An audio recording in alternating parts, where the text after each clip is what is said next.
कार्यक्रम है, ये हाथ से हाथ जोड़ो कार्यक्रम। कांग्रेस पार्टी का देश भर में कार्यक्रम है देशवासियों के सामने, और ख़ास तौर पे हरियाणा में हम ये कार्यक्रम प्रदेशवासियों के सामने। भाजपा की जो सरकार है, जिस सरकार से आज जनता त्रस्त है, उनकी विफलताओं को लोगों के सामने रख के और भविष्य में बदलाव हरियाणा में आए, ताकि हरियाणा दोबारा से विकास की पटरी पर आए, खुशहाल भविष्य की तरफ हरियाणा के नौजवान के भविष्य को दिशा मिले।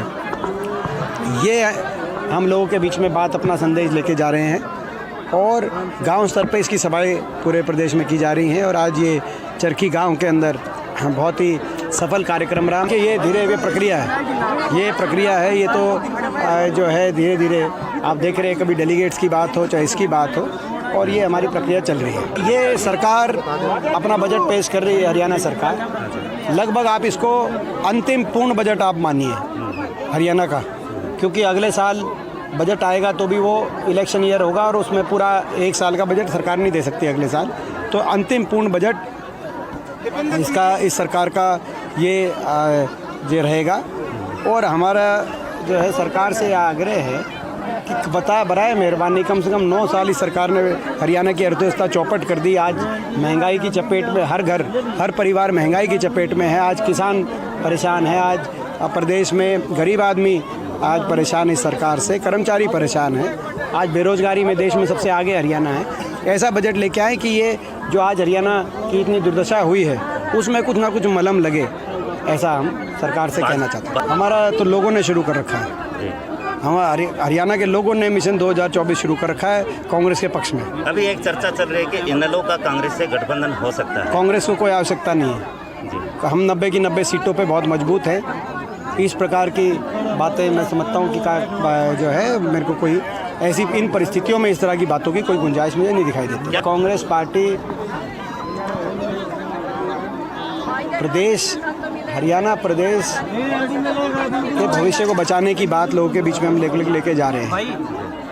आज इस सरकार ने हर वर्ग को प्रताड़ित किया, हर वर्ग को सड़क पर लाने का काम किया है। ऐसे में हमारे कई संकल्प है कि, और यही हाथ से हाथ जोड़ो, यानी कि किसान को स्वाभिमान से, सम्मान से, MSP गारंटी से जोड़ो। हाथ से हाथ जोड़ो यानी कि कर्मचारी को ओल्ड पेंशन स्कीम से जोड़ो। हाथ से हाथ जोड़ो यानी कि सबसे ज़्यादा देश में बेरोजगारी का सामना कर रहे नौजवान को रोज़गार से जोड़ो। हाथ से हाथ जोड़ो यानी कि बड़े बुजुर्गों को देश में सर्वाधिक 6000 बुढ़ापा पेंशन से जोड़ो। हाथ से हाथ जोड़ो यानी कि महंगाई का चक्कर हरियाणा में तोड़ो, और हरियाणा में हर परिवार को 300 यूनिट फ्री बिजली से जोड़ो। हाथ से हाथ जोड़ो यानी कि गरीब आदमी को आर्थिक विकास से, आर्थिक समृद्धि से जोड़ो। 100 गज के प्लॉट की जो योजना इन्होंने बंद कर दी, गरीब परिवार को 100 गज के प्लॉट, और ऊपर उसमें सरकारी खर्चे से बने 2 कमरे के मकान से जोड़ो। हाथ से हाथ जोड़ो यानी कि गांव शहर को विकास की उस रफ्तार से जोड़ो जो कांग्रेस सरकार में देखा गया था, और हरियाणा को उज्ज्वल भविष्य जोड़ो। ये हमारे संकल्प हैं जिनको लेके हम लोगों के बीच में जा रहे हैं। आज कानून व्यवस्था में मैं नहीं कह रहा, भारत सरकार, गृह मंत्रालय कह रहा है कि खट्टर सरकार सबसे विफल साबित हुई है। सबसे ज़्यादा आज अगर कानून व्यवस्था, मर्डर रेट, महिलाओं के उत्पीड़न के क्या रेट, बार बार जो है लॉ एंड ऑर्डर सिचुएशन के फेलियर के बाद फोर्सेस का दुरुपयोग अगर कहीं हुआ है, ये तो हरियाणा के अंदर हुआ है। ये केंद्र सरकार की रिपोर्ट आई है, गृह मंत्रालय की रिपोर्ट आई है, क्योंकि जब ये बेरोजगारी की रिपोर्ट आती है तो मुख्यमंत्री जी कहते हैं कि ये की प्राइवेट एजेंसी है। तो क्या गृह मंत्रालय भी मुख्यमंत्री जी आपके खिलाफ हो गया? आप बताइए।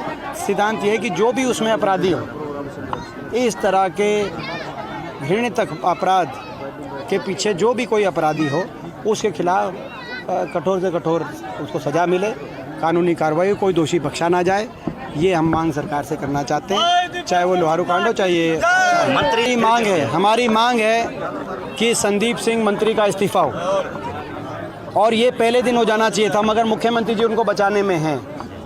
क्या प्रदेश में न्याय का अधिकार उस हमारी बेटी का नहीं है जिसने हमारे देश के लिए मेडल लेके जो बेटी आई और जो अब हरियाणा सरकार में एम्प्लॉई थी? न्याय का फैसला न्याय के तकाजे से होगा, उसके लिए सभी के अधिकार बराबर हैं।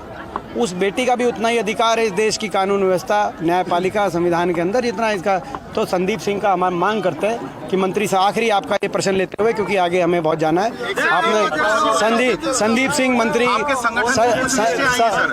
संदीप सिंह मंत्री का इस्तीफा हो, नहीं तो हम विधानसभा जो सत्र शुरू होने जा रहा है, आज CLP की बैठक भी है, हमारे सारे विधायक उसमें गए हुए हैं, आज उसमें हम लोग ये फैसला करने वाले हैं। तो हम उसमें विधानसभा में उसको जोर शोर से मामले को उठाएंगे। हमने नोटिस भी दिया विधानसभा में, हमारे विधायकों ने, विधायक दल ने नोटिस दिया है।